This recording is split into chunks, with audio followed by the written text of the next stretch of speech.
Atensyon sa mga kandidato nga moduso sa ilang Statement of Contributions and Expenditures kun SOSE, adunay bag-ong sistema nga angay nilang sundon kuno sa kini atong sayran pinaagi niining report.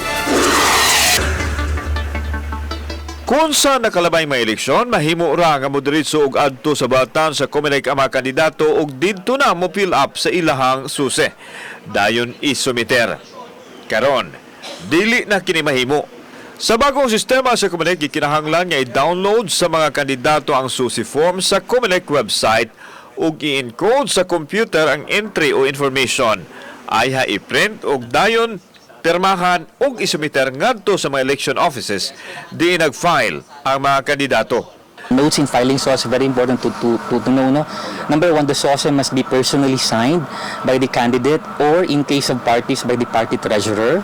Unya, the SOSE must be executed under oath by the candidate or the party treasurer also. The SOSE and its attachments must be machine readable.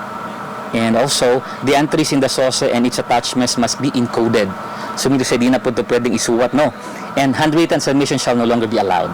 May pahinumdom ang Comelec nga sa Hunyo 12 ang deadline sa submission sa SUSE ug wa nay lugway.